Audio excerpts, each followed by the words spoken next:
প্ৰথম কিস্তি পাব কিন্তু মই আপোনালোকক আৰু দুটা কিস্তি দিব খোজো 25,000 50,000 তাৰ কাৰণে আপোনালোকক মই দেখুৱাই দিয়া তিনিটা ৰাস্তা যে হয় গ্ৰুপত টকাটো দিয়ক নহলে নিজে ভাল কাম কৰক নহলে স্বামীৰ লগত লগ লাগি এই 10,000 টকাটোৰ ভাল ব্যৱহাৰ কৰক আপোনালোকে বুজি পালে নে নাই পোৱা 8 লাখ মহিলা লাখপতি বাইদেউ হ'ব পাৰিছে আজি যিসকলে অসমৰ উন্নতিৰ কথা বুজি নাপায় যিসকলে আমাৰ মহিলাসকলৰ শক্তি অনুভৱ কৰিব নোৱাৰে তেওঁলোকে আজি শুনি আচৰিত হ'ব যে আজি আমাৰ অসমৰ 40 লাখ আত্মসহায়ক গ্ৰুপৰ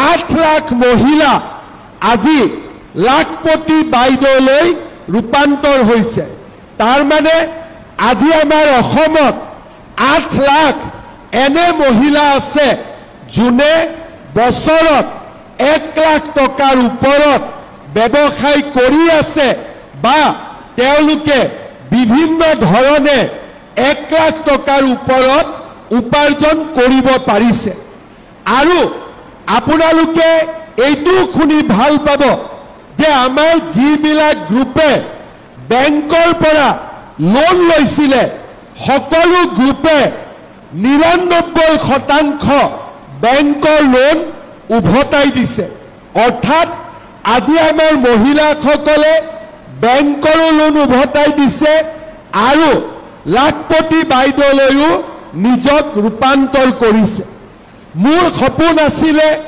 যে 8 লাখ যি লাখপতি বাইদেউ আছে তেওঁলোকক আমি সংখ্যাটো আৰু বঢ়াই আমি 40 লাখ মহিলাক লাখপতি বাইদেউ কৰিব পাৰো নেকি আৰু সেই কাৰণে আমি এই মহিলা উদ্যমিতা আঁচনিটো আৰম্ভ কৰিছিলো আমাৰ লক্ষ্য আছিলে যে আমি এই মহিলা উদ্যমিতা আঁচনিটোৰ জৰিয়তে গ্ৰুপত নহয় আমি ব্যক্তিগতভাৱেও আমি পুঁজি যোগান ধৰিম আৰু যদি আমাৰ মহিলাসকলে ভাল কাম কৰিব পাৰে আমি পুঁজিৰ যি আজি যোগান ধৰিছো তাক ভৱিষ্যতে আমি আৰু বঢ়াই লৈ গৈ থাকিম যাতে আমাৰ মহিলাসকলে লাখপতি বাইদেউ হ'ব পাৰে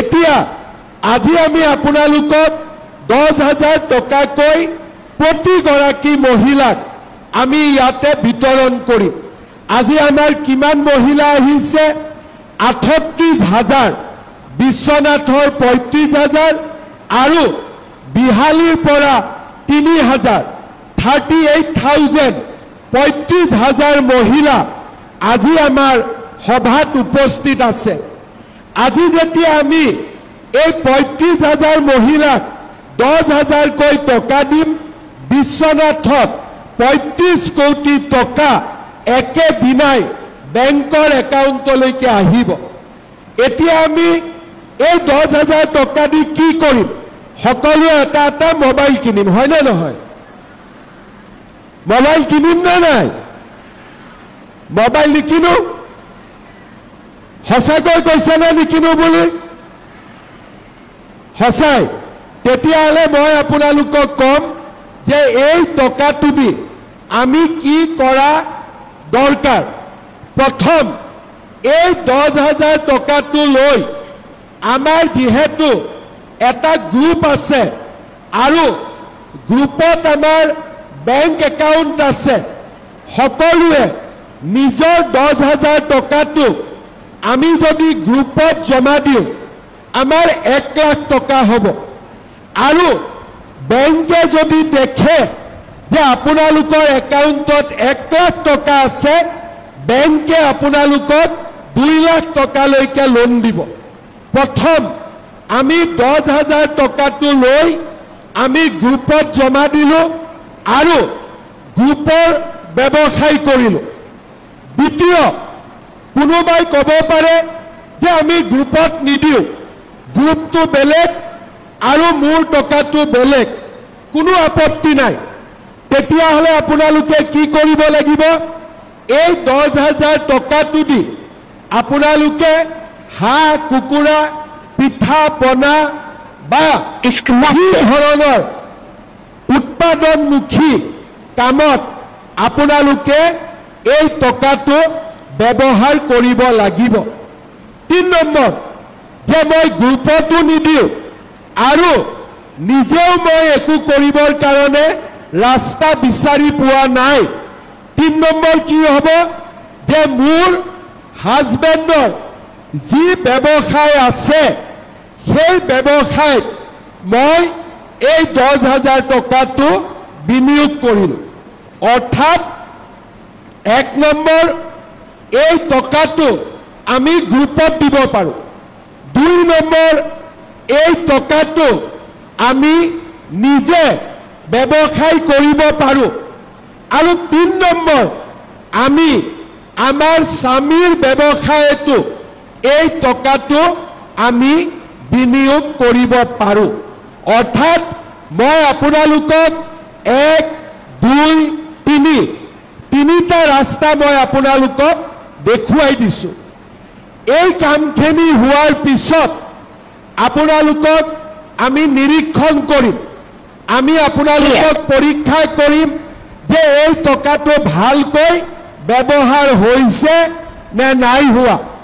আৰু যদি এই টকাটো ভাল কৰি ব্যৱহাৰ হয়, মই আপোনালোকক আৰু 25,000 টকা দিয়াৰ ব্যৱস্থা কৰিম। তাৰ মানে আজি 10,000, কেইটামান মাহৰ পিছত আপোনালোকে যেতিয়া ভাল কৰি কাম কৰিব, তেতিয়াহ'লে আপোনালোকক আমি আৰু 25,000 টকাৰ ব্যৱস্থা কৰি দিম।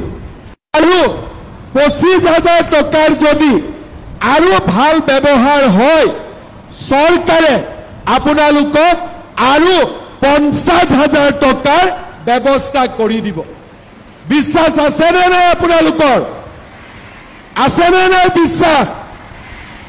আৱাজটো অলপ সৰু হৈছে নেকি, অলপ ডাঙৰ কৰিব লাগিব নেকি? বিশ্বাস আছেনে নাই? বঢ়িয়া। আপোনালোকে আজি মহিলা উদ্যমিতাৰ প্ৰথম কিস্তি পাব, কিন্তু মই আপোনালোকক আৰু 2টা কিস্তি দিব খোজো, 25,000, 50,000। তাৰ কাৰণে আপোনালোকক মই দেখুৱাই দিয়া 3টা ৰাস্তা, যে হয় গ্ৰুপত টকাটো দিয়ক, নহ'লে নিজে ভাল কাম কৰক, নহ'লে স্বামীৰ লগত লগ লাগি এই 10,000 টকাটোৰ ভাল ব্যৱহাৰ কৰক। আপোনালোকে বুজি পালে নে নাই পোৱা? কোনে কোনে বুজি পালে হাত দাঙক এতিয়া। বা ইমান চবে ইমান ফাষ্ট বুজি পালে দেখোন মেট্ৰিক দিলে চবে ফাৰ্ষ্ট ডিভিজন পাব, হয়নে নহয়? তো ভাল কৰি কওক, সঁচাই বুজি পাইছে নে নাই পোৱা? সঁচাই পাইছেতো? নহ'লে আকৌ পিছত ক'ব আমি বুজি নাপালোঁ, টকাটো খৰচ হৈ গ'ল, তেতিয়াতো মোক আকৌ পিছত 25,000টো নাপাব। সেইকাৰণে মই কোৱা কথাখিনি আপোনালোকে ধুনীয়াকৈ